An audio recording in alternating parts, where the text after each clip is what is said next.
There we go. What Mic's it do? on. What it do? All Shapes and Sizes Podcast, episode 3. 3. I am your host, Disco Dex, and once again, I have my co-host. Yo, what up, y'all? S. Dot. Steven, y'all know who I am already. What's up, man? Okay, hey. You know the ritual. The ritual. Bro. We got to go through this every time. Yo, Here, yo.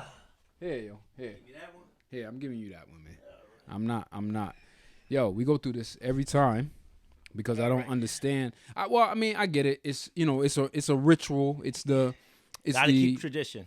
Well, hey, on that note, it's matter of fact, Tina Turner tradition.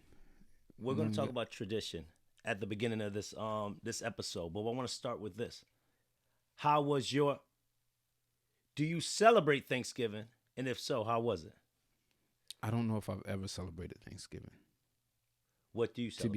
To be honest with you. Well, do you gather with your family? Of course. Do you have the spread, the turkey, the food? Yeah. Food. What do you call a celebration? Yeah. But I don't year day. But I don't celebrate the pilgrims coming over here and that whole idea. Like I've never done that. Did you see my post that I put out there on Thanksgiving? Which one? The one where I repurposed the holiday last year. Yes, I did see that. So, audience, my fruit heads, this is what I did last year. We'll put it up right here. Yep, right there. Yeah. I said that last time, didn't get it there. Yeah, but we'll get it there next time. So, what I did last year was I repurposed the holiday. Yep. No longer looking at Thanksgiving as traditionally what has been looked at, celebration of the pilgrims and allegedly this gathering with the Indians, for what they stated it to be, a gathering of breaking bread and all of that. When our history books show us that it was no more than a sitting down meal to basically ambush them and get some Indians on their side to go and murder and kill other tribes of Indians. They got rid of Columbus Day. For their own benefit. Who's that? Government. Yeah. So I love that you brought that up. But the point I'm getting at is this. So I repurposed it because I want you to go there. So I repurposed it for my family so that I can pass it on to my kids and for them to teach their kids and my grandkids that we're going to call it Native American Day. And this is a day that we actually honor the Native Americans and their tribes and their ancestors that actually lost their life, let's say, during this celebration time and had their land taken from them. So that's what I've actually changed or that's how I've repurposed or gave my new definition of Thanksgiving Day. That's how I look at it. It's no longer a celebration of this gathering. It's really just to honor those that lost their lives, those Native Americans that lost their lives and lost their land. So that's what on a serious note, going forward, you can, I'm giving it out there. If you want to pick it up as a tradition and start it with your family and repurpose it the same way, you have the ability to. What were you saying? Yo, that is an absolute great idea. So they got rid of Columbus Day, right? Yes, they did. And do you know what they call it? No, some bullshit? They call it the Indigenous People Day. They call it. Explain that one to me. They call it the National Indigenous People Day or the First People Day, National Indigenous People Day, a day to honor Native Indigenous people. Basically, what you just said. So I guess you know what? I'm not opposed to having multiple days to do it. Yeah.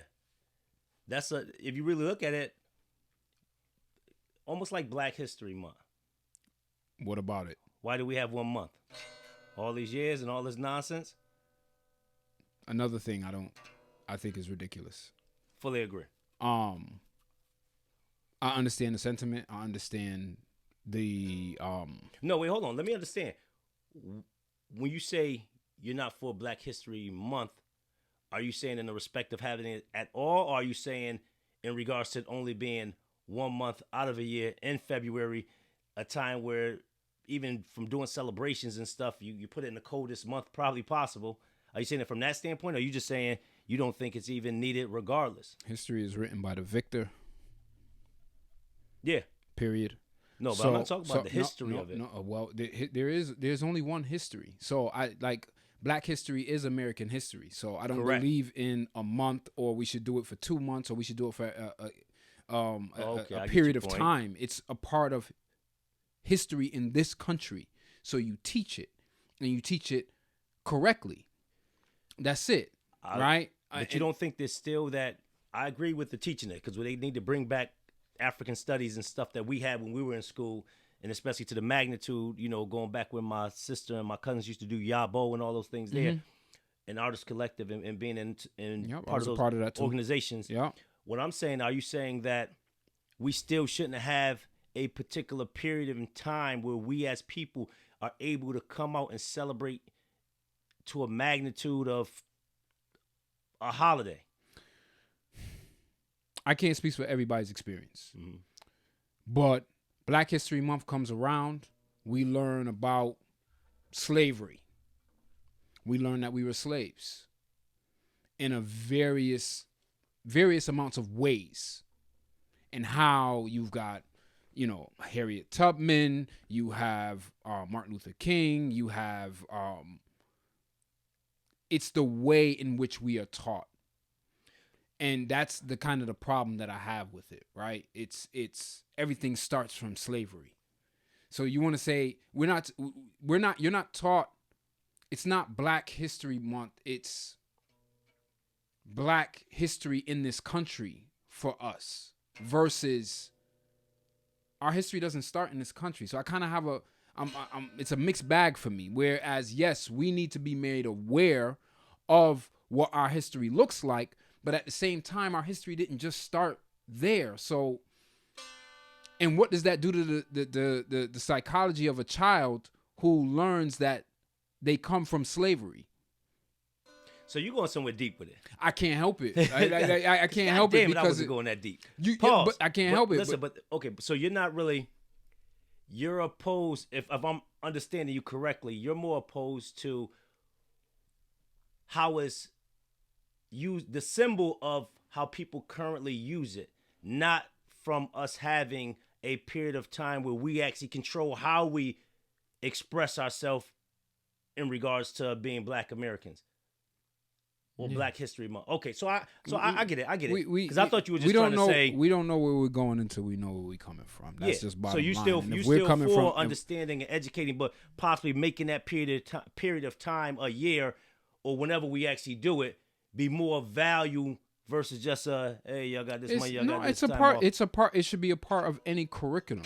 Period. Oh yeah. You know what I mean? So it's not something that, it's a special month where we go through and we're just going to discuss it, and then for the rest of the year we're going to forget about it. No, it's not. Agree. Like, how can you talk about the Civil War but you don't talk about the slaves? Yeah. Right? So I don't know if, not to cut you off, I don't know if you had Mr. What was it, Mr. Harris? Or Mr. Epps. Mr. Harris, right? Yeah, it's Mr. Harris. Mr. Epps. Mr. Brown. Wrote his own history book. Had a book this thick. He taught us from the regular, high school issued or, academic, curriculum. Mm-hmm. But he had his own book. So we would go through chapters, and he would say Lincoln, da-da-da-da-da. Then he would say, flip open his book and say, also what's going to be on your test is Lincoln had this many plantations, this many slaves, da-da-da-da-da, out of his own book that he was writing. Mm-hmm. I don't think that takes place now in a lot of these schools. But especially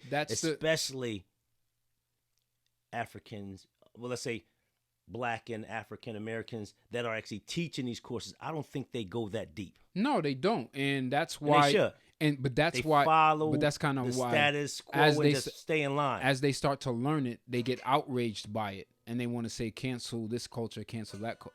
That whole cancel culture thing, right? Think about it. It's like, okay, Lincoln owned slaves. Oh, well, we don't fuck with Lincoln then. You get what I'm saying? Because that's something that you're just learning, right? And it shocked you because that's not something they taught you necessarily coming up. And now you want to, it shocked you to the point where, damn, that but he's on the money and he has a holiday. And nah, we don't rock with him. That. I don't think we should be canceling anything just because you're just now learning about something that's always been there. But that's something separate. Agreed. I just think history needs to be taught from an honest perspective, a reality of things. And as we speak more to the truth of what this country is, then we can honestly take a look at certain things that don't make sense. People who we revere, people who have statues, those open conversations.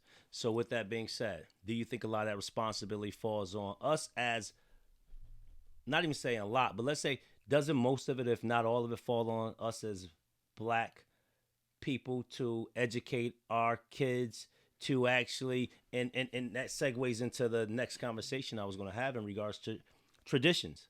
We do the Thanksgiving like we just passed tradition because it was passed to us from the Europeans, whether it's from slave masters telling us, and we follow their footsteps into what we do, and that's why we do what we do now.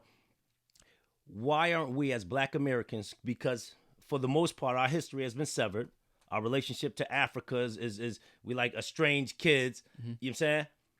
Why aren't we taking the power or using our power to establish our own traditions? As you know, I've done with my sons and all my male sons.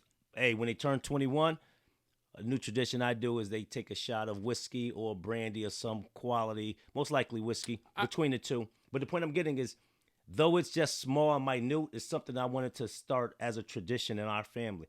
So why don't we, as black Americans, start to grab our power back and create our own traditions and stop always taking, or just not even just taking, but still following in the footstep of these European traditions? Not knocking all of them. I'm just saying we need to create our own culture. Are they European traditions? Which ones are?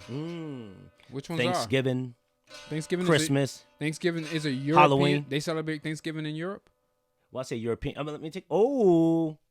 American. Let me take it back. Yeah. American tradition. Oh, okay. But who built this country? We did. Oh, okay. Who built this country? So I guess here's my question to you. We all did. We have not just you. We have Juneteenth, right? Yep. Right. We as a not a lot of support there. But I think it's building. Communities. I think it's building. I do. Building. Yeah. You know how many years? No. Doing Juneteenth and going. I haven't seen it growing at all. But I think that's changing. Let me ask you a question. Coming up, right? I've seen less exposure over the last couple of years in regards to Juneteenth. No, I think it's more. Less people talking. I think it's more. Ooh, we got to pull up some numbers on that. I think it's more. We got to tell you pull why. up some numbers on because of cancel culture. A lot of people are like, yo, why are you celebrating July 4th? That's not our independence. Juneteenth is. I hear that. Right? You see me, I pushed that on my post every year. Yeah, but people are more, I think people are more receptive to it now. I see more. When Juneteenth rolled around, I've seen more, especially this year, I've seen more posts about Juneteenth than I've ever seen in my life. Maybe it's the circles we run in. Because I've seen the same amount of posts in the circles that I run in. I don't know. Maybe it is. But we run in the same circles a lot of times. I know, but at the same time, it speaks to it. Even if it's more. Even if we run in the same circles, it's still more. Right? You know what? I got to do my numbers on it. You got shows like Blackish and what's the other one that he did? Big shows that talk about stuff like Juneteenth. Yes. Right? Those are the type of things that now are putting it. Yo, you got some families who don't know. You don't know what Juneteenth is. Yes. You don't know what that is. You get what I'm saying? So my point, to the bigger point, what traditions do we, as black people, relate to? We're scattered and divided. You talked about doing the family, your immediate family traditions that you want to build, right? Which is great. But what, as a people, when you grew up north, you grew up down south, you grew up out west, you grew up in an island, you grew up in Africa, what tradition would bring all these people together? The Freaknik. South Beach. Freaknik. Daytona Atlanta, Beach. Black Beach Week. Atlanta. Miami. But you get my point. No, I get your point. You get my point. Like, I don't know. I can't say. I understand. I agree. We should be taking our own traditions into our own hands, but I don't think we can. I don't think we agree. Okay. So we as have a people. So as a people, to some degree, we got to find out how to come to the table. If we can't agree, if we can't agree not to watch football because they don't fuck with black people and they just nigga run. Yeah. If we can't agree not to watch that on a premise of that. Nori, where you at, Nori? Let them know, Nori. You know what I'm saying? Like what you got a point there. What are we really? When are we going to get to that point of celebrating the same holiday? We have agreed on one thing as people. And I think the first July 4th was celebrated by black people first.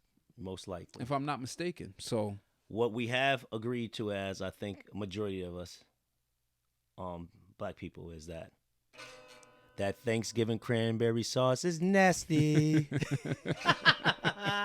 And it stays on the table wherever it's at. Cranberry sauce? Don't bring it back. I like cranberry sauce. Oh my! The slices of that big thick. Oh man, that's nasty. My mother used to force us to eat it. What cranberry sauce? At Thanksgiving. The one that come out of the can? The can one that they slice in big. Yeah, I ain't gonna lie, I like that. Quarters. Oh my god! The one that is shaped like a can when you cut it out. Yes. When you come out of it. Oh yeah, I ain't my gonna lie, god. I like that shit. I ain't gonna front. I don't like the cranberry sauce. I like the cranberry sauce. I ain't gonna front. I've been waiting to figure out what I was doing my song today about. No, you're not gonna do any song because we're moving on to the next subject. Steve I think that's what it is. likes the cranberry sauce. Absolutely, He that's a likes fact. The cranberry sauce. That's a fact. He likes the cranberry sauce.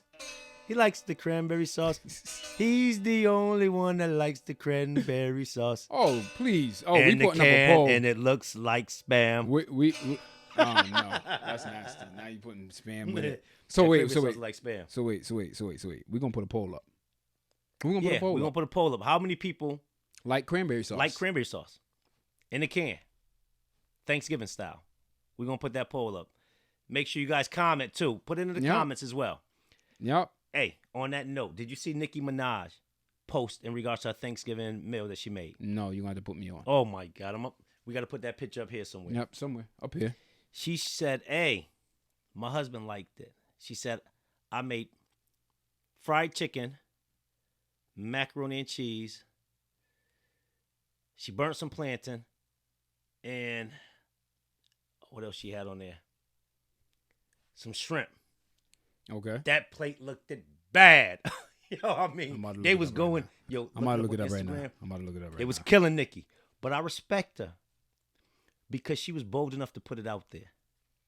But when I say it looked, and she said, "Hey, you see the picture yet?" Maybe she don't know no better.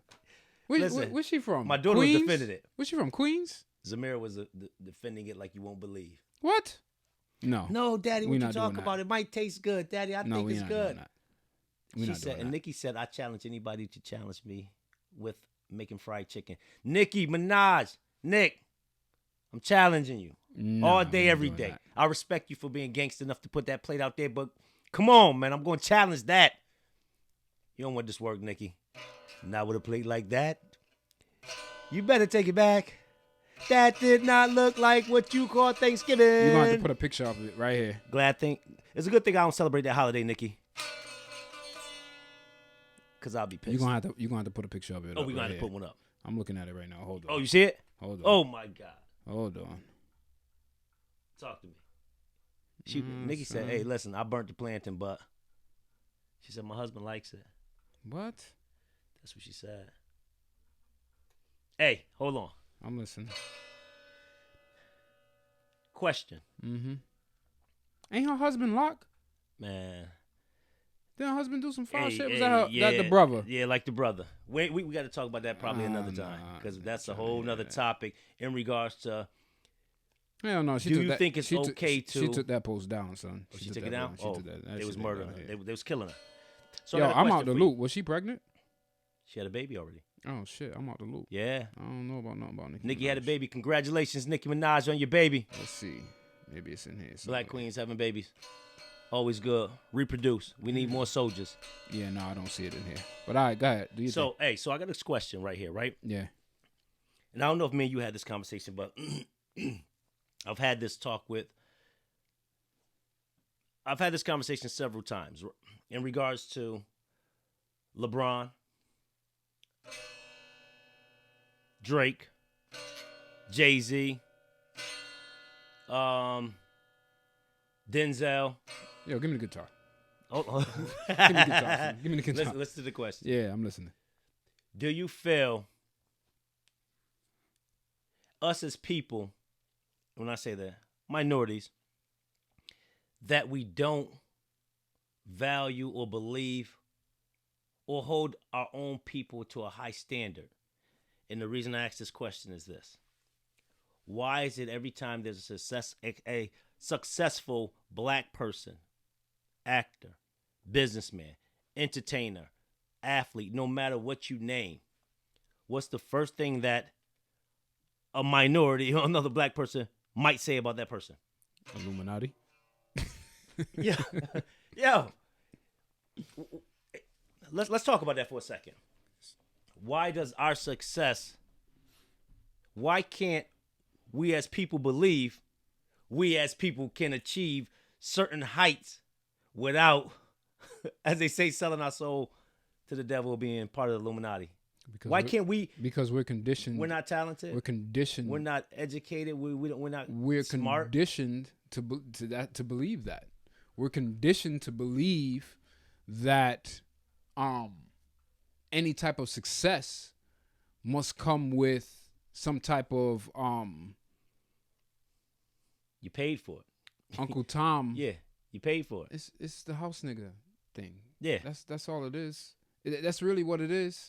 And my main problem is because when people, especially when I see people post on it, I haven't seen this pod. I ain't gonna call them out. We early in the stage right now. We ain't gonna start calling people out. But when we get a little cocky, we gonna start calling people out. But right now, we're gonna be easy with it. But I seen this guy. He's a podcaster. So not he's a YouTuber. He's not a podcaster. But he posted talking about how, I think he was talking about Jay-Z and them and Illuminati and all, throwing up the rock sign or the diamond or whatever. And I say, wow. It's funny still how on that? But listen. But the problem is this. Think about this. Wow, it's crazy how we've been part of the Jay-Z story, right? Mm-hmm. We've seen Jay-Z from mixtapes, right? Mm-hmm. We've watched this guy have establish his own record label business. We watched him do different maneuvers throughout that. Yeah. Clothing deals, liquor deals, other record label deals, moving up in positions, strategically playing chess out here, right? Mm-hmm. Grinding up from the bottom. You're tarnishing a person's legacy, their sweat equity they put in, their struggle, everything they did to say that, the reason that they have this success is because they did X, Y, and Z. But you never hear those same people say, Bill Gates, he got it through this. No, he's just a smart guy. Why do we do it to our own? Because I think it's expected for white people to be in that position, and it's not expected for black people to be in that position. It's nothing more than that. Do those same people think that Deltas are down with the Illuminati? Don't the Deltas do that? Good point. I'm not sure which one. It's Deltas. Don't start messing it up. So No, you better it's make Deltas. sure because they No. don't play. You No. know them sororities and It's Deltas. and then It's Deltas. I know it is. and I know it fraternities. is. You know they don't play when it No, comes I to know that. it is. I'm pretty sure. I'm All right. positive. And y'all can hit me up. Yeah. You know what I'm saying? Right there. Y'all can confirm. Don't. You can confirm. Hey, we don't know. You know what I'm saying? We just asking the questions. Hey, I got a lot of friends. Don't try to hunt us down. I got a lot of friends that are. Them cappers hit you with the stick. Yeah, I got a lot of friends that are Delta, so I know. You know what I'm saying? Yeah. Natalie, she's one. Yeah. So again, I just think I think it's ignorant. I do. I think it's ignorant. Now, if you're gonna first of all, this whole Illuminati thing, like, it's another thing that bothers me to begin with, right? So The definition of it, the enlightened ones, or the negative part that's put on to what some people say the positive. No matter how Illuminati no matter how you look at it, like, I have a problem with people who look at the Illuminati as their definition of what the Illuminati is comes from something that they don't even fuck with, which is the church, right? So you don't rock with religion, but religion is what said that Illuminati was devil worshiping. So okay, which way we moving, right? Oh. For those who do mess with religion, Picking and choosing. right? For those who do mess with religion and you looking at them as the Illuminati, well, you have to ask yourself why, right? But that's a whole nother conversation about religion versus science, right? So I don't know, but I do know this. If there's a secret society out there, I don't think you're gonna know the name of it, right? You know what I'm saying? Like, I don't think if they're out there, blueprint. How you gonna know how you gonna know everything? And if you, hold on a second, this is just water in this red cup. Got to make sure that's. And if you know what their plans are and their blueprint, how are you falling into the traps? It's a lot of. There's the question. It's a lot of it's a lot of whatever. And hold on, and this is the other part I have, right? This is what's so crazy. And this is a lot of my problems with a lot of, as you know, when we talk and we talk to other people, when the conspiracy theories come, as you know, with me, I kind of bust it down to history and patterns and what we know that takes place. What makes sense? What makes sense. Yeah. And we know in majority, anything that has taken place in this world, for the most part, where people dominate and taking over, there's a financial gain. Yep. So when we have these conversations, for me, I'm always saying, okay, what's the financial gain? And I got to understand that element of it. What's the end game? What's the end game? So if you're telling me, hey, these Illuminati, they're doing all this stuff here, it has to be about money. Because we know in today's time, money rules the world. And at the end of the day, everybody's trying to secure the bag or whatever that means of actually doing it. Family, friends, whatever way. Money, power. So when you say this Illuminati, the secret society, I have to understand how they're securing the bag. And how they tie in together. Wait, and in this selfish society, how are they sharing this? Because these people now are selfish. I look at it like this, right? It's money, it's power. There has to be some type of gain for what it is that you're doing. It could be on a grand scale where you're looking at it as, I want to make sure that we as white people stay on top, right? Yeah. So, yes, I want to put abortion clinics in every hood in America, right? That actually could be something. But you know what? Individual. But here's the thing, though. There's money to be made off of that. There you go. There's money to be made off of that, right? Listen, when it comes to conspiracy theories, bottom line is I will listen until it stops making sense. There we go. Right? Once it stops making sense, then I'll start to ask questions. And funny. And if you get once it makes sense, it makes dollars. If you get upset because I asked a question that you couldn't answer, or you answer my question with a question, then my threshold for tolerating, believing something might be higher than yours. That's it. Okay. So with that being said, I want to segue into this. And this is stemming off of the first question in regards to us looking at minorities that are successful and not really, giving them their accolades and saying it's a conspiracy theory. Are we as people not comfortable in our own skin? And when I say that, I say it from this, and I'm going to go somewhere different with it.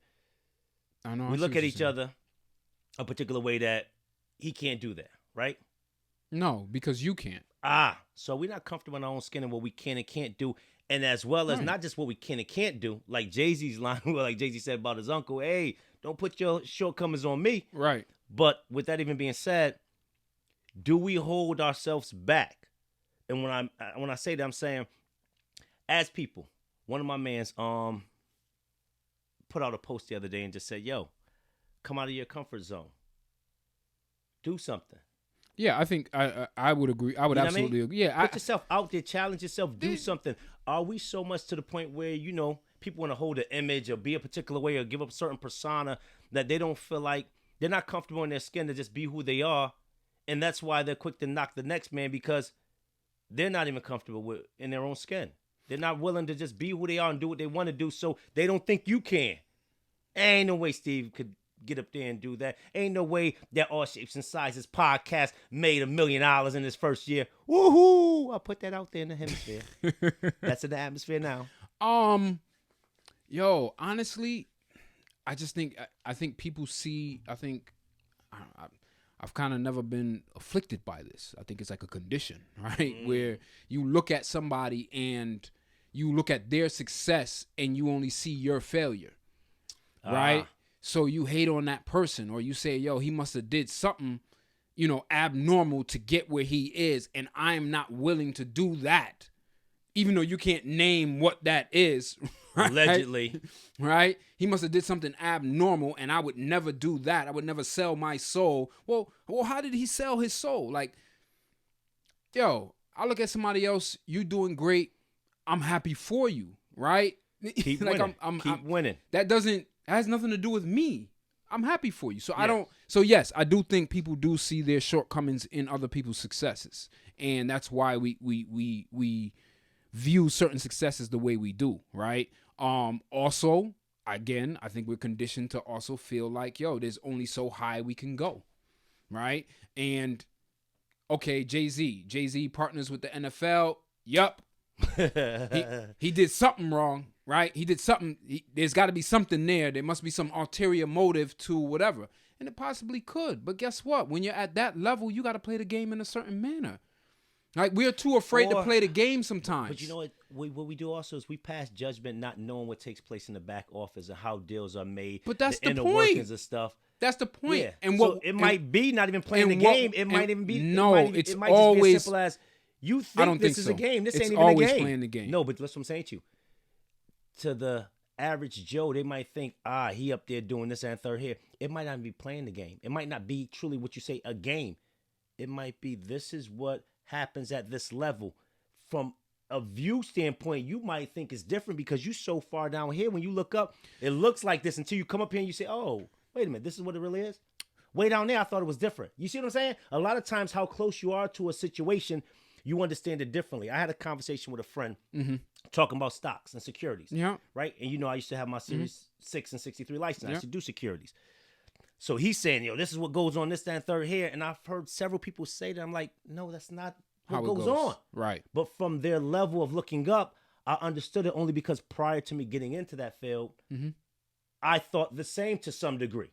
So then when I hear them, I'm like, until you in it, that's not what you think. I've been, and I try to explain to them, I get what you're saying. I thought that way in the past before I got my license and went through and understood the business and understood trading. I think it's easy to judge when you're not in those shoes. Yes. Right? So people are like, yo, I don't trust a politician. Right? Why not? I don't trust politicians, politics. And they never have a reason. They just, right? Cause they all crooked. Right, they're all crooked. But you also have to look at it from this standpoint. I don't trust mechanics. They all crooked too. It just is what it is. I have been elected by 30,000 people with 30,000 different opinions on things. These are the things that matter to you. These are the things that you said matter to you, and I'm going to be the one to get that done. I come on here, I give you my campaign promises, but then what do?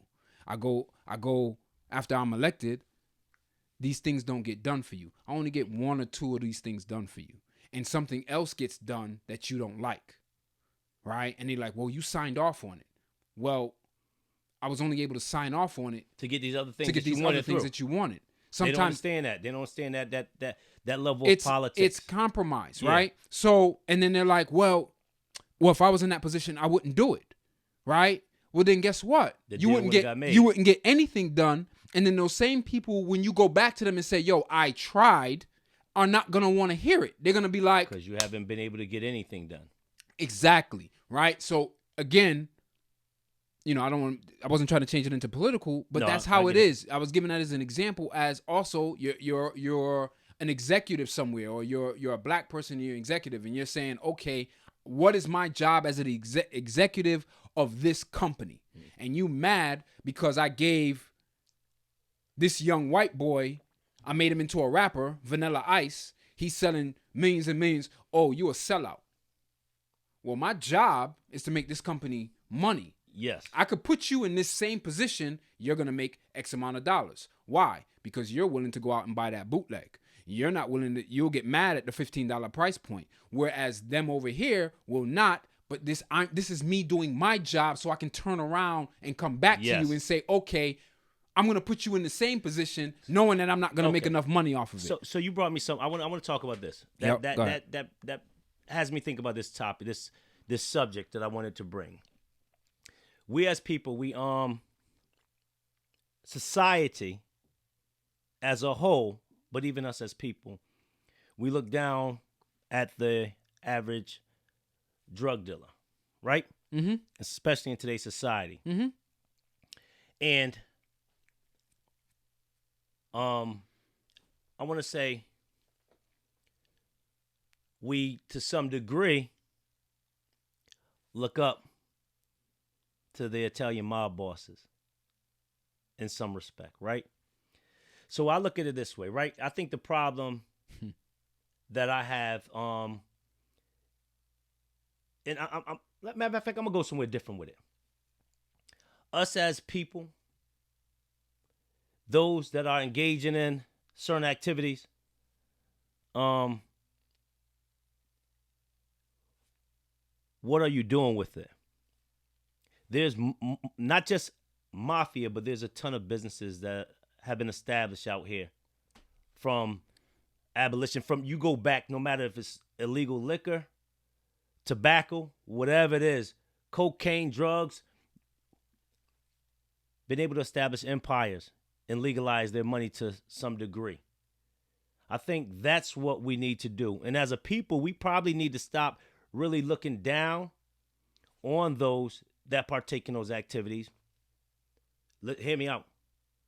And start putting the energy on how do you take a person that you know already is engaging in something and get them to actually funnel that into a successful business. Not just only back into your community, but into a successful business.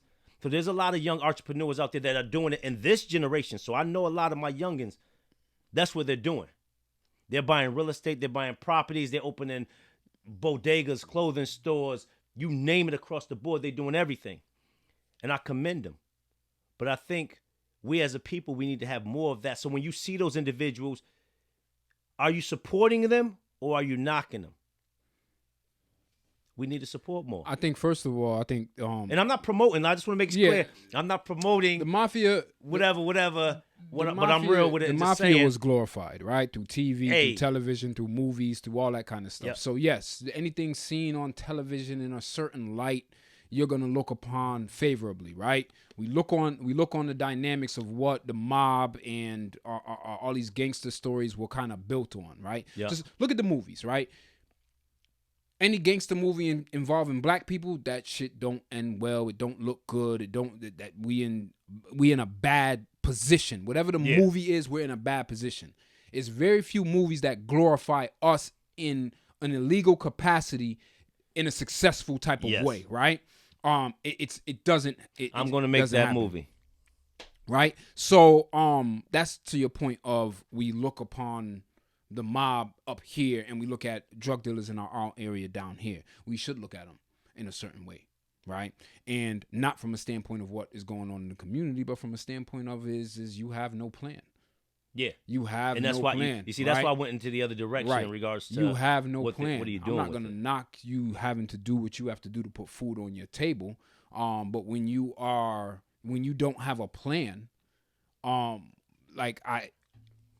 that's what it comes down to. Not having a plan while at the same time being around, watching everybody around you go down, get locked up, get shot, not wanting to avoid that, but just be involved in that and just wanting to be around in that. It's a mentality that unfortunately a lot of us have. We don't see another direction. We don't see another way to do it. And even for the ones who do have a plan, like, yo, I'm going to start a business, I'm going to do this, I'm going to do that, it's still only for that front purpose. It's not so they can stop. I'm not saying all, but let's be honest. How hard are you going at the business that you started when you over here making hand over foot money over here? So listen. But also, I hear what you're saying, but see, there a lot of times I think a lot of these businesses don't grow or evolve into probably what they could be, is because that young person say, yo, I want to start my own business. Yeah. This type of business. Yeah. Not talking about the ones that want to do their little front shopping, whatever. Yeah. Those that really want to, I'm going to open a business. I'm going to boom, boom, boom, come support my business. Yeah.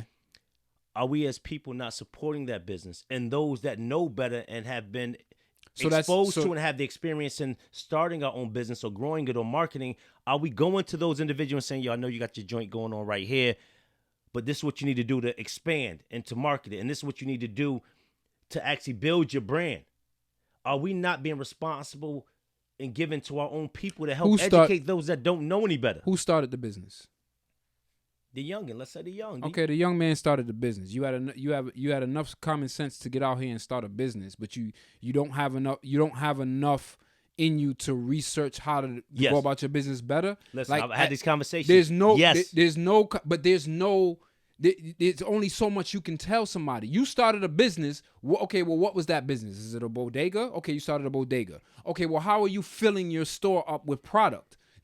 But see, I disagree. See, I think the problem is that what we do too often, and I've seen it, we assume that young dude, because he has that seed, understands the next step or what else he should be doing to research it. And half of the time, the problem is that young dude, yo, I want to do this. I've sat there and had these conversations with some of these young, yo, Disco, man, listen, I want to start my own business. I want to do this. I'm going to get this here. They don't even know the next step. How did you find out?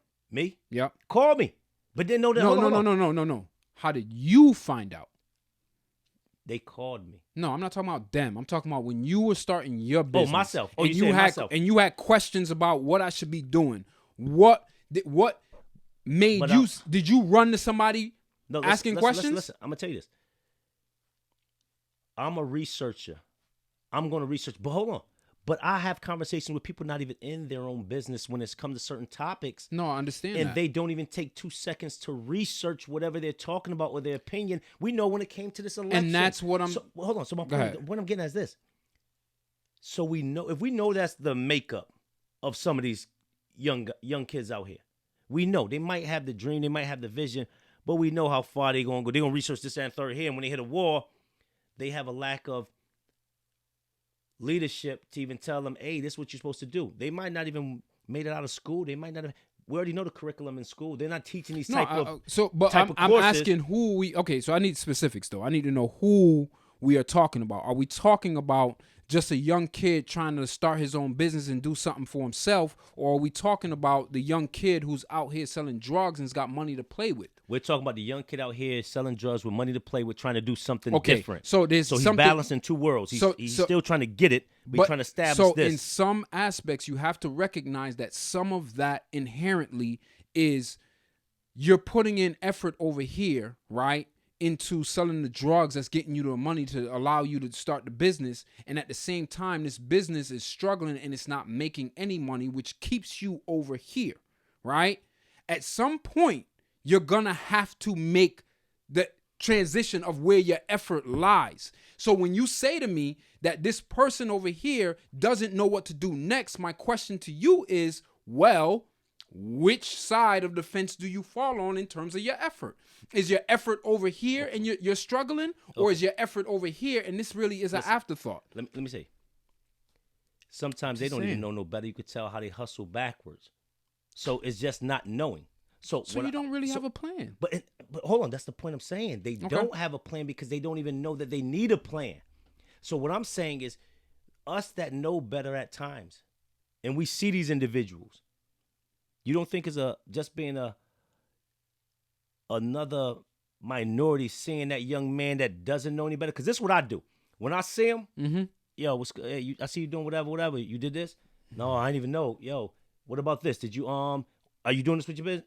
I ain't know none of it. They don't. When I say these dudes don't know nothing other than, yo, I spoke to a guy. I had people come to me and say, yo, can you go and talk to this guy in this building? I want to lease out this spot here. I want to put whatever in here.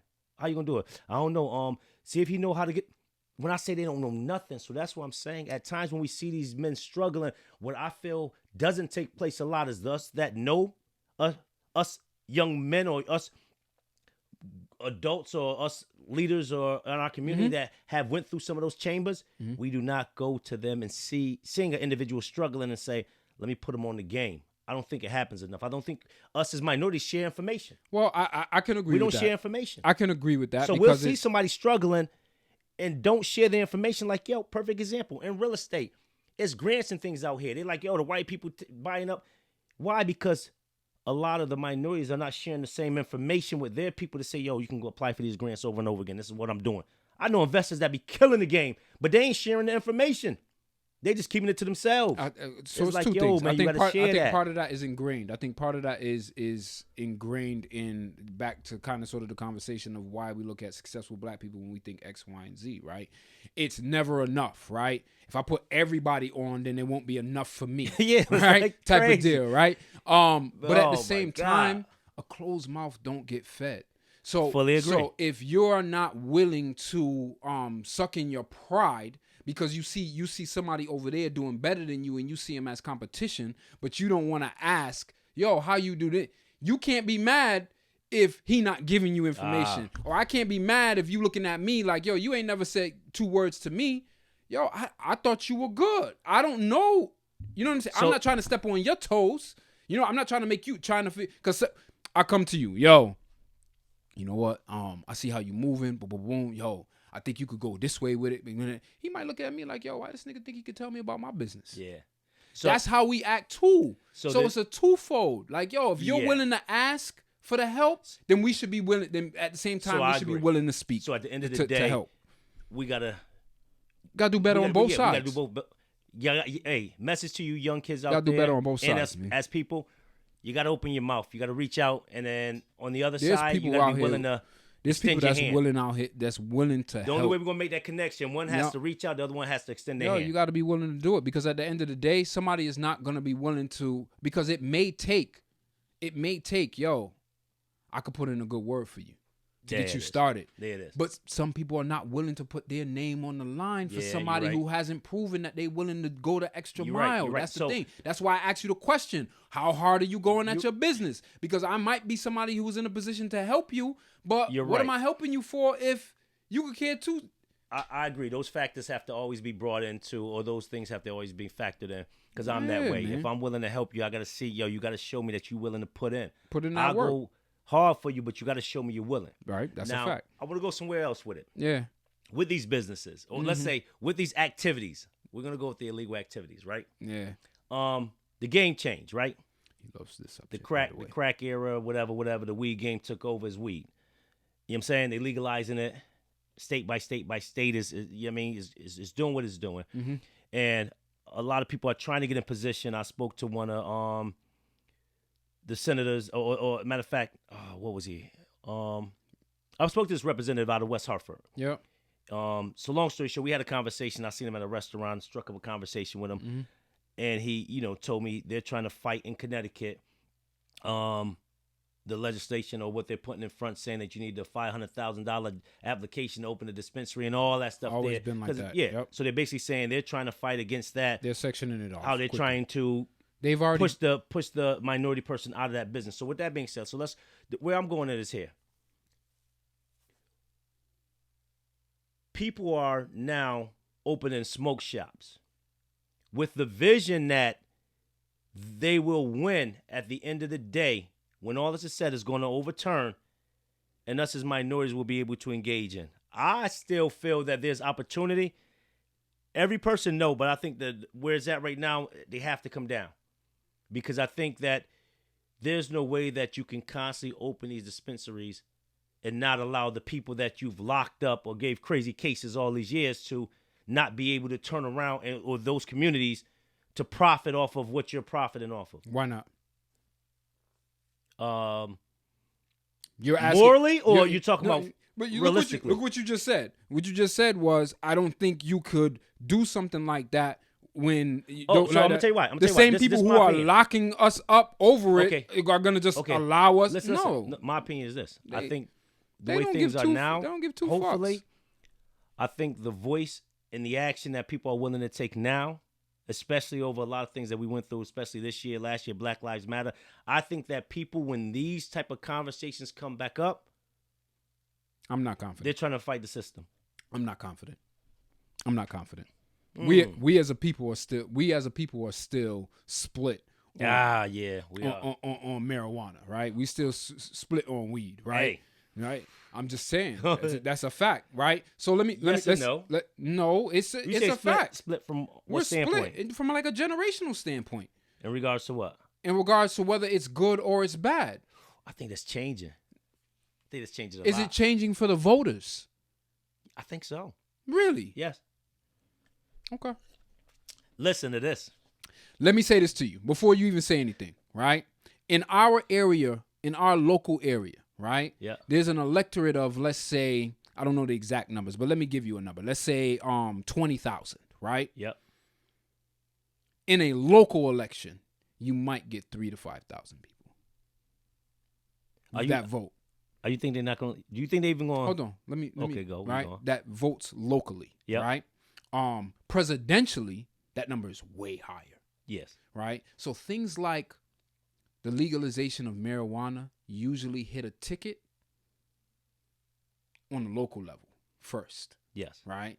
And usually will get shut down at the local level first, right? So if we're not coming out, if only 5% or 15% of the electorate is coming out to vote, and 9 times out of 10, those are the older folk, right? Because they've been voting, they fought for that right to vote. They're coming out for vote. Same ones that when they smell weed, they like, wait, hold on. Not in my house, right? We come out for presidential. Unless they got cataracts or some pain. But that's my point. We are split. It is changing because they're dying out. You know, it is what it is, right? Right. But damn, by that was harsh. By the time More that people happen, like click off of that podcast. But by the time that happens, look at what already happened in Connecticut. They already legalized it for medical use. Yes. In legalizing it, decriminalized. Before we even get to that. Okay. Before we even get to that, they've already built the infrastructure for when it goes legal. They've already built it. There's 5 dispensaries in this state already, right? There's 5 already. And they're saying it's still a battle. Hold on. They're saying that they may only allow 1 more dispensary when it goes legal. Right? So now you still can't go across state lines. So all those people opening up smoke shops, who do you think you're going to have to get your weed from? We were in a meeting where they were talking about this. They were talking about how do we get in on this? And some of the advice was, start making the packaging for it now. Start making the candies, not with the weed in it, just the candies. Open up a candy shop. Get some land here and there, boom, boom, boom, so that when it goes legal, you can buy from them, and now you have a business. But you don't own the supply. See, they've already locked up the supply. You know what I'm saying? Hold on. This is what I'm talking about. Have you had the weed gummies? Of course. Okay. What are we talking about? Experience. I've been to Cali. Listen to this. I've been to Cali. I've told you It's about different my experience. Here. It's different here. Yeah, go ahead. Tell me about your experience. Let me tell you this. So the first time I had... If you had more than one. Listen. First time I had a weed gummy, right? Yeah. This is before they were anywhere. Mm-hmm. This was the underground black market, what you want to call it, right? One of my people said, be able to say, yo, listen, got these weed gummies. Yep. It was the watermelon, peach, and I think it was 2 Jolly Rancher ones, right? Yep. So he tells me, he said, Disco, yo, just take a small little piece of it. Mm-hmm. That's all, a small piece of it. I'm like, all right, man, I'm hearing this nonsense every so often. They was coming in the hood every 6 months. Somebody got these weed gummies. This is years ago. Yep. So, right, I take a small piece. Chew it up. Watching TV. 15 minutes go by. Nothing. Nada. Zip. I take another little small piece. Foolish. 30 minutes go by. Nothing. I'm like, this nonsense. And mind you, these were expensive at this time, I think, no lie. One gummy might have been like, when I say this, when they first came out, but they were bigger. Like 20. It was like the ones you, like coming to the peach gummy bears that come in the little store for like $1 or whatever it is. Yeah, the little big ones, yeah. So I take another bite. Like big Sour Patch Kids. Yeah. So I'm like, I chew up. I'm like, man, this nonsense. I don't waste. I think maybe I spent $10 per gummy. Mm-hmm. It was something. This back when it was. Mm-hmm. I chew this thing up. I'm sitting there an hour later. This nonsense. At this point, I'm like, okay, I wasted that money. An hour and a half later, boom! I'm in my chair like, oh, whoa. Whoa. I'm like, I'm high as hell. Can't do it. I'm high as hell. So I'm like, okay. Mm-hmm. Probably 2 hours later, Mm-hmm. I'm like, yo, I'm still high. Like 3 hours later, I was like, yo, I gotta go to bed. I'm too high. I don't like being this high. I went to sleep, yo, too high. Turned around and had some years later. Matter of fact, a year ago, right? But listen. These were some smaller ones, low potency. Yeah. I had them, did nothing. Mm-hmm. Right? Got them from a dispensary. Yeah. Out in Mass. Yeah. Boom. They was like 1.3% or whatever. So I'm like, I don't know what the other ones were. Took them. Nothing. 3%, whatever. Got a little small little buzz of a 3% one. Why did I go this year? Mm-hmm. Same Went to dispensary? Mass. Same dispensary. No, the other one. No. Different dispensary. Yeah. But they had a different potency. Not the one by the casino. They're like 5. The one by the casino. This is up in It's the other one. Mass as well. Yeah, but it's the other one. Yeah, but listen, The so closest one. Yeah, I got it. So 2 of them. Mm-hmm. Same company. I went to a different branch, right? Yeah. We ain't plugging y'all because we ain't got no sponsorship, so you ain't hearing your name. Nah. Until we get sponsorship, we ain't saying shit. All right. So I go to the second one, right? Yep. This is like, let's say the other ones was like 0.3. This was 0.5. Yep. Now we talking Cali level. I go take one. I'm out to dinner. I take one. Nothing. Mm-hmm. I'm like, okay. Here we go again. I Yeah. was like, maybe the level has to be higher. Maybe I got to find like a level 10 or something because I don't know the potency. I take a second one. 5 is good. Boom, it hit me. I'm like, oh, okay. Mm-hmm. More of a mellow one, but it hits me. Then it seems like it's coming down. I'm like, okay. It went right back up again. I was like, okay. Then it seemed like it came down. It kept going up and down. I'm sitting there thinking people are plotting against me. I'm like, it was the paranoid one. Paranoid. So this was the indica, or It was not the indica. sativa. Yeah. Whichever one gets you more paranoid. I thought it was a hybrid. All I know is I was like, is all these people watching me? Is they all looking at me right now? Mm-mm. I'm high as you don't believe. Mm-mm. Right? So I wake up the next day. Yep. I'm still high. Of course you are. Those gummies are not to be messed with. For those who haven't done them, you got to do them in moderation. Do not mess with them. It's in Do your you got a bloodstream. gummy story? I got to. It's a yeah. I got plenty of them. Shoot, I don't even know if I want to tell this one. Damn. I don't know if I want to tell this one. What the hell? Hell, all right. We gonna leave that one off the table? Yeah, we'll come back around Okay. in another episode about that one. All We'll come right. back around another episode about that one. Go ahead. All right, so- go ahead. New topic. Did you see the Kevin Hart special? He has a new special. He has a new comedy special. Mm-hmm. Now, prior to seeing it, I heard a lot of I backlash knew on it. nothing about it before I saw it. I heard a whole bunch. I don't know, not about any of the content. All I heard was Nothing. it's trash. I heard nothing before I saw it, Oh, which I'm glad. I heard it was trash. Mm-hmm. Now, this kind of ties into the other conversation we're having. Are we hard on our own people? Did Kevin Hart reach such a high level of success that now we scrutinize everything that he does because he hasn't, let's say, went to the next level yet? Because I think Kevin Hart is this. I think Kevin Hart, he's here, right? And he's given us a whole bunch of, he got to this level and now he's at this level. But he still has that next level of evolve, almost like the Dave Chappelle. Dave Chappelle did this. Do you know that? And then Dave Chappelle did this to Comedy Central. Now we got the whole nother level. Dave is constantly evolving. Dave is just a genius at the game. Mm-hmm. But are we not giving Kevin Hart his time to Kevin Hart is one of take the it most. to the next level? Kevin Hart is one or top 3 all-time successful black comedians, period. Why they hating on Kevin so much? Yeah, a lot of people knock Kevin Hart, but you can't knock the numbers. He's doing something right. But with the show, even as well as good as Dave Chappelle is, Dave Chappelle was not popular amongst black people when he first came out. Prior to Comedy Central, he was not. And I'm one of those people that I thought Dave Chappelle was okay. No, I thought he was hilarious. Listen, me. You ever heard? Listen. You ever seen him on Def Comedy Jam? Listen. That's what I'm saying to you. Nigga. Listen.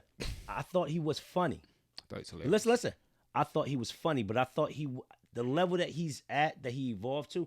When I was watching him, like half baked, funny as hell. This and third. When he does his stand up, I was like, he's funny. To me at that time, I was like, he's like a young Chris Rock for me, because I love the political ones that people. I love that type of comedy. Yeah. You mix it. So I was like, I like him, but he wasn't at the magnitude until his show came out.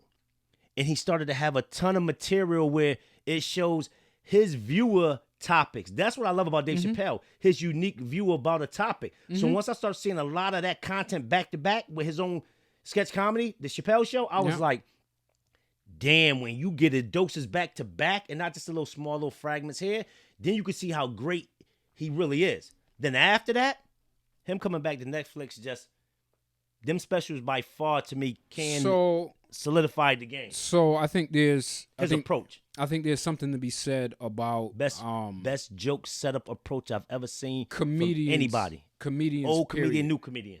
Nobody has Dave Chappelle setups. Or setups like Dave Chappelle. When you look at, I don't know if it was Richard Pryor who said it, or it might have been Eddie Murphy. Said what?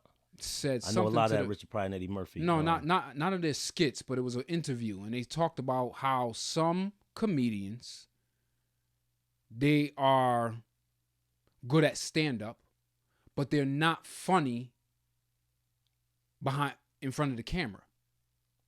Right? Oh, I can see that. Right? So you have some people who, like Eddie Murphy's stand-up was great. Song, but just in case. Right? His stand-up was great. So was his movies. Yes. So was his sketch comedy. Yes. Every comedian doesn't fall into that. Fully agree. Right? Would Eddie Murphy have been great in a sitcom? Probably not. Because his type of comedy, he's animated. He's not his animation, but his I think that's his wordplay. But it's his wordplay. Eddie Murphy cussed just as much as Richard Pryor cussed, right? Which was okay for movies, right? But not necessarily for a sitcom, right? Cedric the Entertainer. He's funny as hell. You add cuss words to it. Yeah, it's that much funnier, but he's also animated enough to where that works. Martin. Right? Ooh, clearly, one of the best. Martin has one, in my opinion, he has one good stand-up. That's it. He has one. He has one. And every talking about show? His stand-up. His show, like a Eddie Murphy Raw or he has I can give you that one. I can give you that. Right? And what about my man Cat Williams? Cat Williams is great at it, right? What? He's good in a movie. Yes. Right? Would he be good in a sitcom? Maybe. We never got to see him there. I might have to give him right? that one. But but these are the things that we're talking about, right? So when you look at somebody like Kevin Hart, Kevin Hart stand-up is good. It's hilarious. Do I think he's better than Cat Williams, stand-up wise? Who better than Cat Williams? Kevin Hart. I don't know. Stand-up wise, I'm gonna say this. I don't know. They're two different ones, but I don't know. Listen what I'm saying. This is my opinion. But their shows are supposed to be different. Listen, go ahead. I agree. I'm going to say this. This is me. Kevin Hart has nailed a couple of them, right?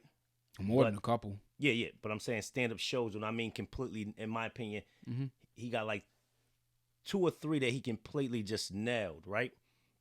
Not this last one that he just released, but I think the one before that one where he went.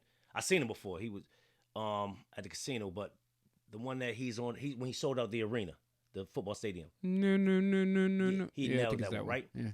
And on that big platform, to be on such a big platform and nail it, to me, he killed it. But he nailed it. But that Cat Williams, was it Pimp Chronicle when he got the green suede? Yo, that right there. I think it's His different. approach. I think it's different. I think the bottom line is as good They're both great. as good as Cat Williams is. Kevin Hart crosses over way easier than he does. I think Kevin Hart can do better movies than Cat Williams. I think Cat Williams. Oh, I think he might be a better writer. I agree. But that's part of the movie thing, right? That's part of doing the shows, is being able to write and produce it and having that comedic timing that they always talk about when it comes to actors, and right? that vision, because people slept on Kevin Hart and his show. That was genius, and that was a power move. And again, love that show. So his current one, what's the little chubby black dude's name who be on Instagram and stuff all the time? Oh, you talking about my boy with the big eyes? Yeah, he's always critiquing. He's always critiquing. What's his name? I gotta see him once this COVID is over. I got a couple of Instagram dudes that I work. Yeah, if you go to his page and you look up, he talked about Kevin Hart. He talked about Kevin Hart, and I think he broke it down. I think he broke it down perfectly. He said, y'all got to cut him some slack. He was like, y'all don't know what a comedian has to go through to put together a set. So he was like, a lot of times we tour. We'll do 200 random, show up at a comedy club, try out some material, see what works, see what doesn't. He was like, we're in the middle of COVID. Yes. He was like, I could You can't even exercise your dog. He was like, I could easily see where his material could have evolved had he had a chance to be in the clubs and stuff like that or whatever it is. I didn't see the whole thing, but he also said Kevin Hart, part of his Kevin Hart's deal is always been, I talk about my family, I talk about me in situations that's relatable to you. Yes. Right? And I still am able, I go to the clubs and I try and, see what's good and see what's not good, right? And then you come back and you rewrite and you get it right, and you might say something a little different, or you might say something a little you might have a different timing on it. But he was just basically expanding like, what you're getting in a pandemic is great and you should be happy. Like what is the drawback? Ooh. Like what are you upset over, right? You have something to watch. Like you didn't have to do that. Maybe this is what it is. Dave Chappelle drops his On the Farm episodes. He has his interview with David Letterman. Are they comparing Kevin Hart to Dave Chappelle? But that's I think the point that he was trying to bring up. Dave Chappelle still is finding himself in these clubs where they're open. Yeah. He still is. He's going and he's always done that. Yes. Right? I think it was I think Chris. But is it part of it? Is it part of the comparison? Yeah, I definitely think people are just seeing what Dave Chappelle is putting out and they're looking at Kevin Hart and they're saying, it's not that funny. Yeah. It's not that funny. Where, I mean, I'm gonna tell you, I watched it. I watched it. Let me say this. I thought it was hilarious. I thought it was funny. Did I think it was his top notch? No. Did I think it's his best work? No. But did I think, to your point, was it good for the time that we're in right now and his ability to probably exercise his darts and whatever? I think he did a good effort. I liked it. So it was entertaining to me. I'm also his a person that finds good. certain shit people don't find funny. I find funny. Like Seinfeld is funny to me. Yeah, Seinfeld. You already know that's one of my. Seinfeld's dry, funny to me. dry humor. I love it. Seinfeld. That's why I like Chris Rock. Oh and my that's God, why Chris Rock, Dave Chappelle. Yep. Those comedians where you really got to sit there and listen to what they say. So, Chris Rock said. Did you watch Seinfeld? His car series. What is it called? When he's in the car with all the comedians. Talking people. Yeah. You see the one with Eddie Murphy? Yeah, that one was so good. That one was real good. What I was gonna say is I think Chris Rock told a story about being in the club with Dave Chappelle and Kevin Hart. I'm gonna tell you, it was him in the club. It was Chris Rock and Kevin Hart in the club, and Dave Chappelle came. They was working on jokes. Right. And Dave Chappelle came to that. Right. Hey, I'm about to go to exercise my dogs. The way he told the story was like, Kev went up. He did well. No. Right? Yeah. No, I'm gonna tell you this. No, I heard it. This is what he said. He said this. He said, we're in there working on a material. We're sitting there writing. Me and Chris Rock. We're sitting there just writing. Boom, boom, boom. Listen, watching other comedians. They did. Writing. Listen, hold on. They didn't go on. Listen. Yes, they did. Listen what he said. He said, Dave Chappelle came and said, what y'all doing? He's like, yeah, we just working on some stuff. He said, I'm about to go in there up for a minute. It's like, all right. They said he went up. Dave Chappelle went up there. His approach, his angles. They said he burned to the point. They said. And they looked at each other, balled they shit up. And they said all the stuff they were sitting there working, writing, watching other people. They turned around and trashed it. Now these are two of the top dudes. I heard that story, and I think the only part you missed from that story. Well, I heard Kevin Hart say that's the way that Kevin Hart said it. I didn't hear Chris Rock say it. They said that. That's what Kevin Hart said. I think Chris went up, did well. Kevin went up, did well. Chris went up, he did well. They were done. They were sitting at a table talking to each other. Because neither one of them, they didn't come to the club together. Yeah. They didn't come to the club together. They happened to be there together. So he was like, yo, you about to go up? He was like, yeah, I'm thinking about going up. So he goes up. And then he was like, well, I'll go up too. And he went up and they're working on material. Okay. They sit back. They kind of talking about it. Dave walks in the club. Dave's like, they asked him if he was going to go up. And he was like, I wasn't planning on to, but I'll go up.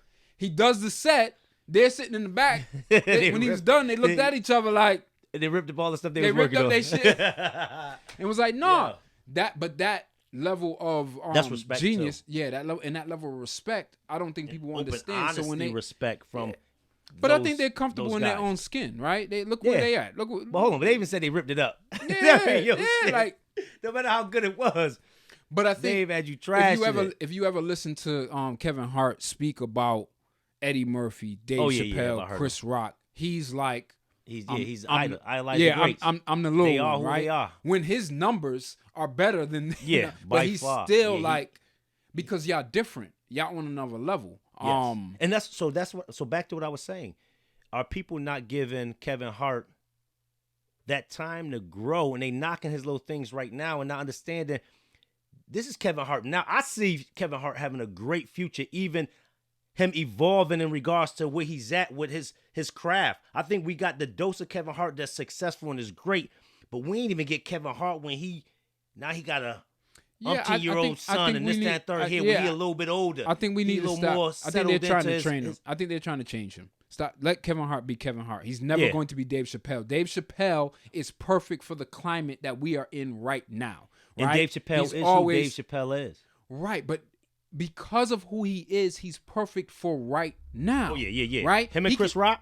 You're gonna talk that political. You're gonna talk that political talk, and everybody's gonna get it because everybody's locked in politically, right? So Kevin Hart jumping around talking about some, I want to make a brick pizza and I want to be just like that. It's like, that's kind of fluff. I don't really care about that right now.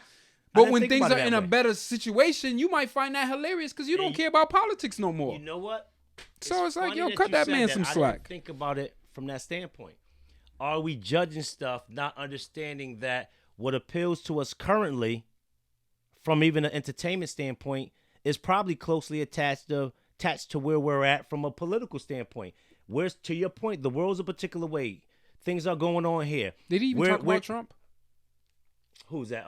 Kevin Hart. Did he even talk about Trump? No. I don't think so. Not at all. I don't think so. But it's funny you said that. Wow. You didn't speak about any of those things other than to say. But not even just to speak about it. That's not even who you are. Right. But that's my point. The only thing you really said was cancel culture. Like, yo, you tired of that. And like little things that you said, you was like, oh, they're going to cancel me over that. Maybe I should change what I said. Right? Just little stuff like that. But you're not really political in that vein. But right now, everybody's locked into that. You know what I'm saying? So you put out a stand-up where I haven't seen you in 2 years or whatever it is from a stand-up point of view. Yeah. But Dave Chappelle's put out 3 specials. Yeah. Yeah. And don't they always talk about, and here's the other part about it is, they always say it's one black comic at a time, but then we fall into it. Yeah. By knocking him for what he doing. There it is. We always want to put the greats against the greats. Is Kobe better than James? Is Kobe better than Jordan? Is he? God, here we go.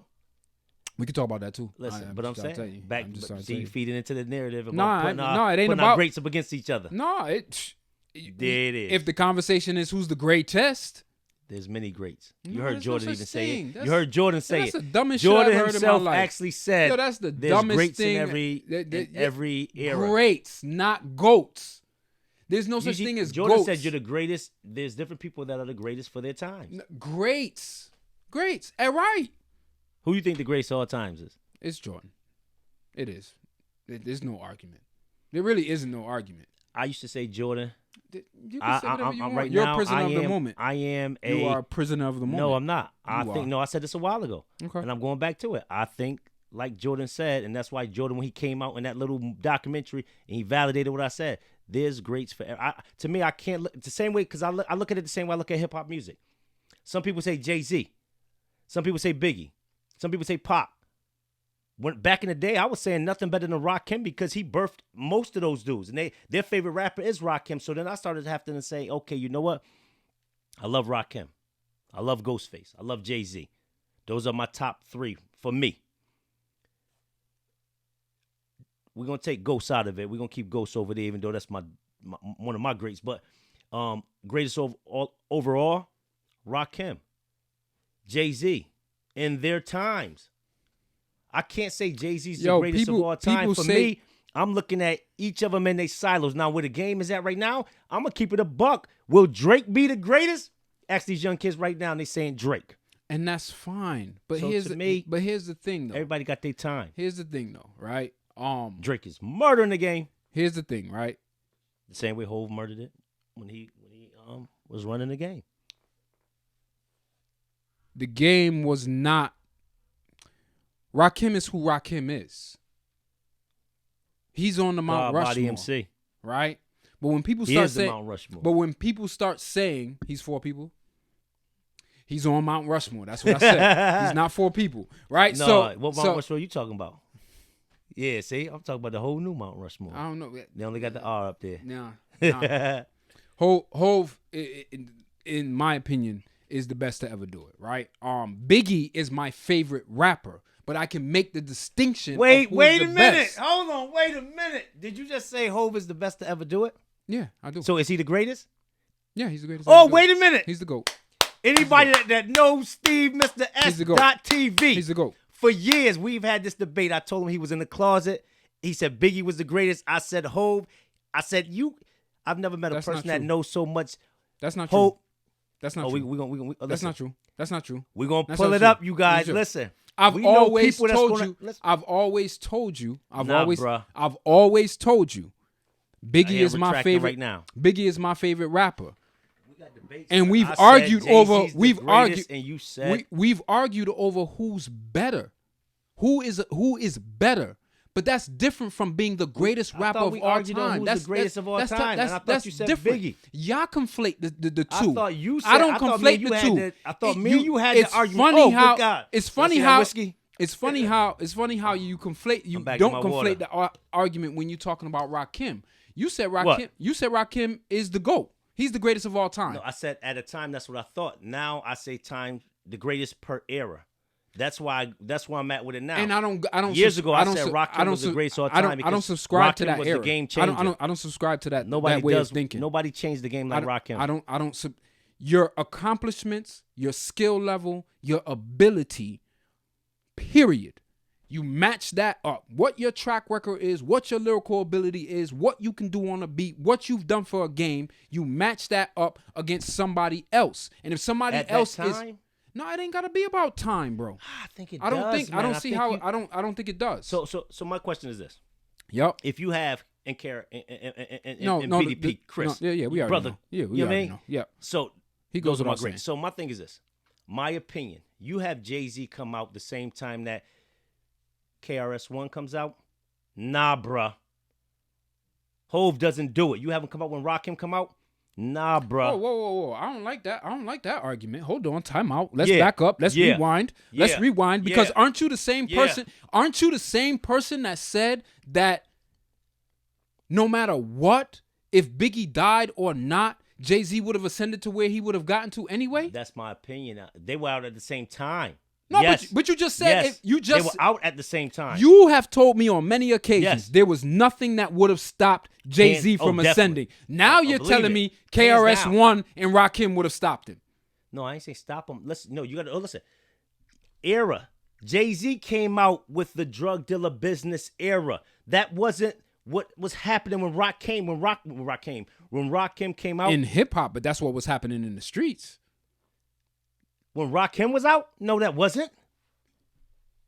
Listen, this is what I'm saying. When was the crack era? I'm sorry. When was the crack era? Remind me of when the crack era was. About the crack era. Oh no, we talking about drugs though. Listen, we talking about drug dealer era though. Let me say it this way. Oh, okay. Let me say this. This is the point I'm getting at. Let me say this before I start. Go ahead. If you take Rakim, yeah, when he came out, yeah, what he did to the game, Rakim came out and immediately changed the game like this. Yes or no? Okay. Yes, right? Yes, I'm with you. I'm not just. When Jay-Z came out, did he immediately change the game? Yes or no? No. So my point is this. If you take Jay-Z and have him come out that same time, not saying the same content because he's coming out older, so he'd have been on something different back then. What I'm saying is what Rakim did to the game. Jay-Z changed the game eventually as well. Rakim came out and made rap different. Rakim to this day is still your favorite rapper's favorite rapper. Let me ask you a question. Who's your favorite rapper? Let me ask you a question. Who's your favorite rapper? All right. Let me ask you a question. Big was banging Rakim. And Heavy D. But just because you were the first doesn't make you the best. We've had this conversation, right? Wait, not just the first.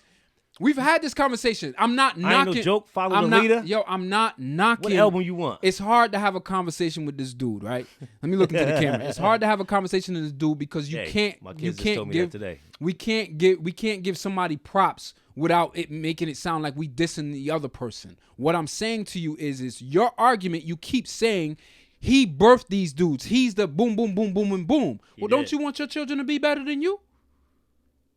Yeah. Oh, okay. So at the end of the day, my opinion of it is I like Biggie more than I like Rakim. I recognize who Rakim is. I know when Biggie sits down and he starts to spell out. You was just a youngin'. Hold on, time out. I understand. I already know when Biggie starts to spell out words, who he actually gets that from. I know where that comes from. That doesn't fall on deaf ears. Does it mean that I think you did it better? Who did it better? I can still make how you flowed your whole shit together. To be honest with you, I think Slick Rick had more of an influence on Biggie than Rakim did. Probably did. But I do see the styles and the similarities from a lot of different rappers that come from Rakim. That's cool. I get it. But does it mean that lyrically you put them words together the best ever? Yes. No, it does not. Yes. No, it doesn't. You honestly think that Rakim puts them words together better than Jay-Z? When he I'm not talking about what he means to the game. I'm not talking about when he came out. At the time. When he came out. But that's what I'm talking about. When he came out. That's the only argument. That you have to frame the argument in that manner for it to make sense. Because if I said to you, do you think Jay-Z is the best rapper to ever put lyrics on a song? You have to think about it. You got to think about it. But Rakim is the best in your mind. You see what I'm talking about? This is what I'm talking about. No, it's clear. Rakim is the foundation. Clear. And nobody ever... What's wrong with just saying that? Just because you're the foundation don't mean you're the greatest. So who you have as the greatest? Lyrically? Ever? To all around, no matter what category you want to put it in, Jay-Z. All right, if I had to go with one, it would be Hov. It's Jay-Z. But for me, I'm going to look at... Like you said, that's your favorite Rakim, rapper. That's cool. Chris. Big is my favorite rapper. I know why I like KRS-One, Rakim. I got a slew of them. Ghostface. But I know what's up. Jay-Z. I know what's up. And you know Nas. Yeah, I was just about to say Nas. You see how you had to throw him in there at the end because he don't immediately come to your mind. He don't immediately. Why you always hating on Nas? Well, why am I hating? I just point out the fact that we just had a 5-minute conversation about the GOAT and Nas didn't come up. You threw him in there at the end just to show him some respect. That's what happened. That's what happens. Come on, son. Listen, come on, son. Nah. Nas had. All my favorites have had 3 albums other than Big because he passed away early. Yep. 3 albums which should tell that were classic. All of my favorites. All of my greats. Okay. All of them. Okay. Nas. Even though Nas is the first 2. How many classic albums he got?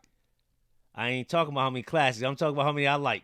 No, I could tell you the classics. I agree with you. It's Illmatic. It was written and Stillmatic. That's it. Fully agree. That's it. Fully agree. That's it. And his best album ever is written. Yes, that's a fact. What? That's a fact. And a lot of people, you can put in the comments. I know you're gonna say if y'all Illmatic. Illmatic, y'all don't know what y'all talking about. It's written. That album there. So that intro. My point being, concepts. My point being is approaches. Songs. Name it. Everything about that album. Every 10-year average. Woo! You can't. Yo, this dude don't like Nas for nothing. No, I love Nas. He's one of my favorite artists. But I'm not. Shots at but because y'all be going so hard on Nas. We talking about Captain Saucy. That's Captain Saucy boy. Captain Saucy too. Me, I knock Nas projects because I ain't really feeling his albums. His albums, I still mess with him. I like Method Man, but his albums be trash. Yeah, the meth albums be trash. I'm just keep it. But he jump on the track with somebody. But my man Ghost. I told dudes Ghost from the very beginning of the Woo. Ghost is the hottest artist in there, in my opinion. I thought it was Ray Hot, but I thought it was Raekwon. Ghost. I thought it was. Man, Raekwon. I was on Ghost from the gate. I thought it was Ghost Raekwon. Like so I ain't gonna different. lie. I thought it was Raekwon. Ghost when I used proved to me wrong. People told me they thought I sounded like Ghost. This is before Ghost dropped too, so I don't think I was copying his style. Yeah, you did sound him. I had to tell you that. Yeah, too. yeah. People told me for the longest. Remember when we did that that show, me, Joey, and the kid Jamal. We got that record deal. Yeah. After we did that, that was in beginning of '92.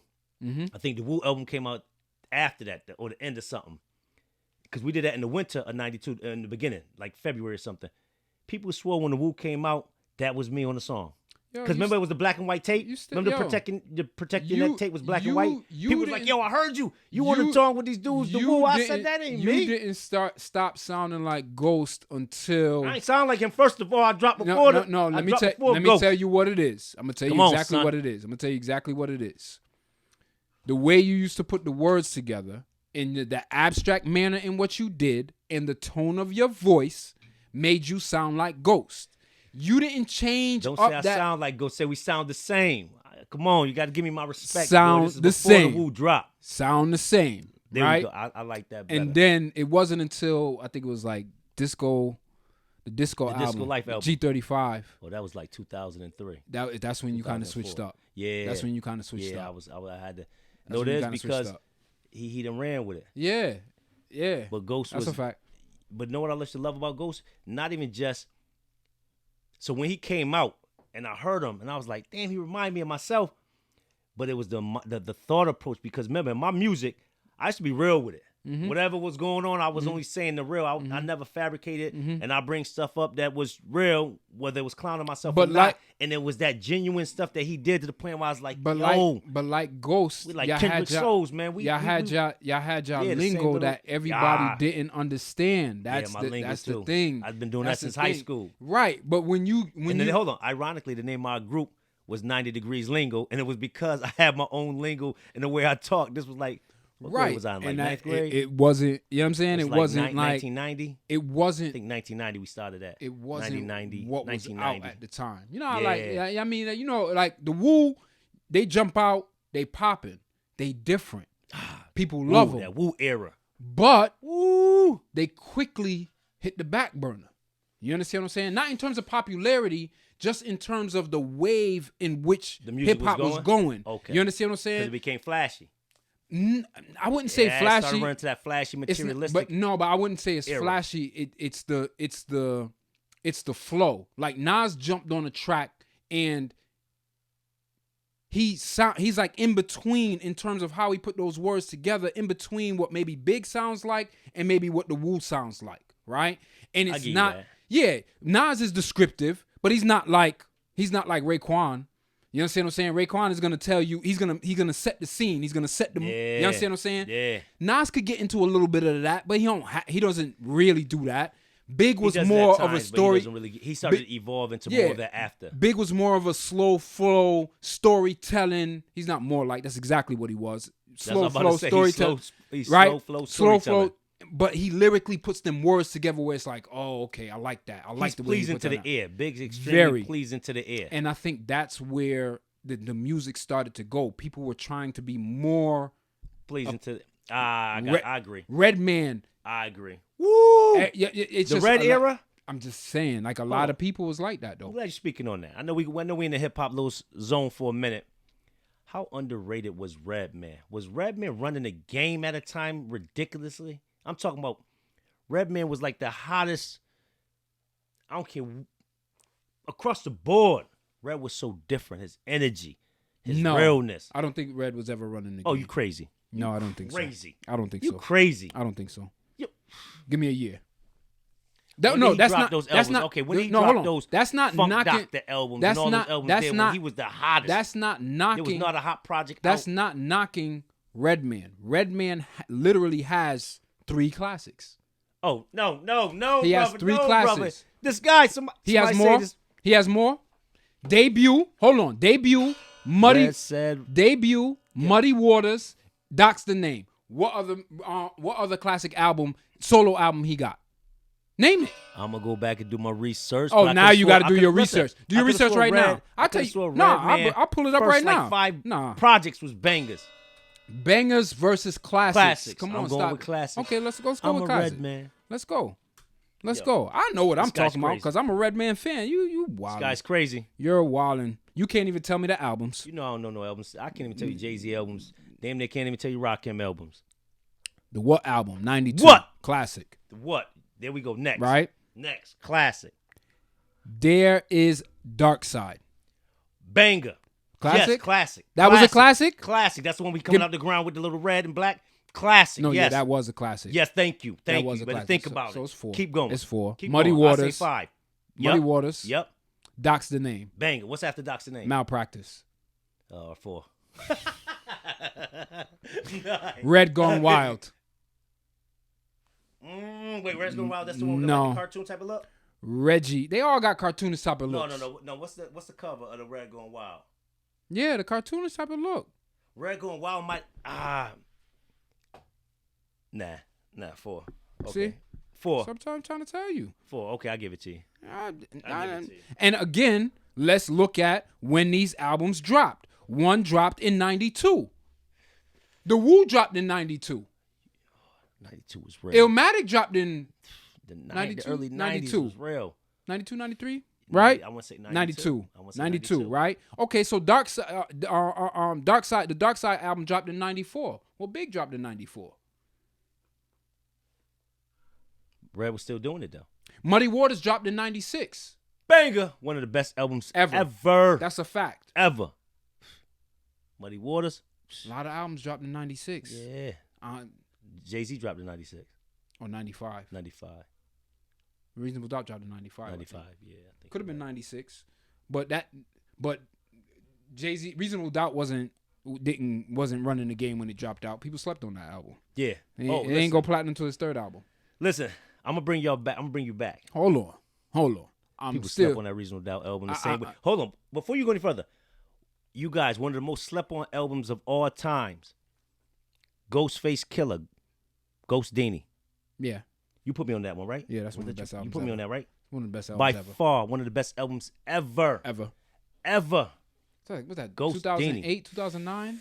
Yeah. 2008, Ghost 2009. I still play that album this year, every year. I play Ghost fire. Dini every year.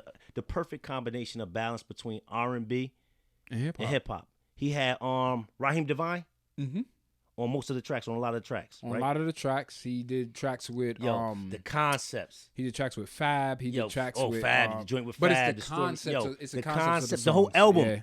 I think he even did like small little video clips to the album that you can go, if you download the album, you can watch the little Slept on best project. Ghostface. Not the best Ghostface album. And it came out of nowhere. It's one of mine.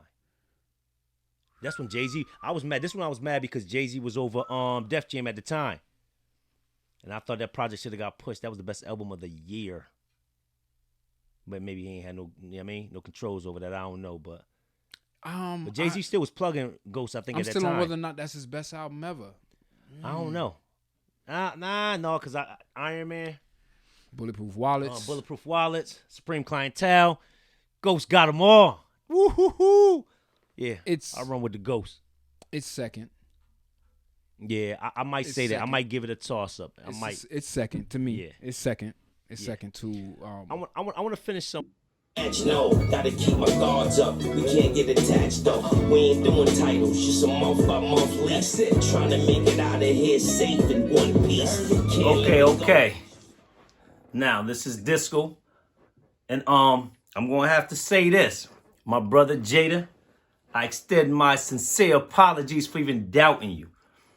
I don't even know how it even slipped my mind that when your Top 5 Dead or Alive was out, I was banging that. That was my heater. I think that's the one where, if I'm right, Jada was under the Rock Nation or Def Jam or something. I think Jay-Z executive produced that one, if I'm right. But long story short, this, what is it? Ignatius, fire. This is my new heat. Can't lie, I ain't really been listening to a lot of new stuff from any of my favorite artists. I'm stuck, with my old music, really listening to a lot of that because a lot of this music had me to the left. But now I've gravitated to a lot of these new dudes, you know what I'm saying? The Little Babies and the you already know, Lil Durks and all them, so they're my dudes. But I had to go back, listen to it and absorb it. This new project, crazy. But I tend to do this with all my favorites and my greats. And y'all know Jada's lyrically one of the best, especially from our era, that's still doing it now. So gotta salute that, you know what I mean? Did it with Jay-Z. One time I felt he wasn't being conscious enough. Did it with Nas, thought he was getting too commercial. I do it with all my favorites. I'm one of them brothers that, you know what I mean? I get mad when my brothers ain't doing something I think, they should be doing. Or even if they're doing something and I'm not really seeing it. So I'm also one to, admit when I'm wrong. Steve, you were right. Jada's still fire. Never missed a step. So once again, salute Jada. This is my new joint. I can't do too much promo because Jada ain't paying us. So you know what I mean. We got to get that money too. But definitely fire. Once again, man. Hey Jada, when your brother's slipping sometime, you got to, you know what I mean. Give him a minute, man. He be back. He be back engaged. You got me back engaged. So I'm right back there, banging. To get right. This my vibe right here, Jada. You already know. I'm back. I'm engaged, bro. Don't even worry about nothing. Say less. Get the project, y'all. If y'all ain't get it, y'all sleeping on it. Like they slept on my Ghost Dini. You know what I'm saying? Ghostface Killer. Yeah. It's that real 90s music. So, catch and release. Seems to be about it. Say less.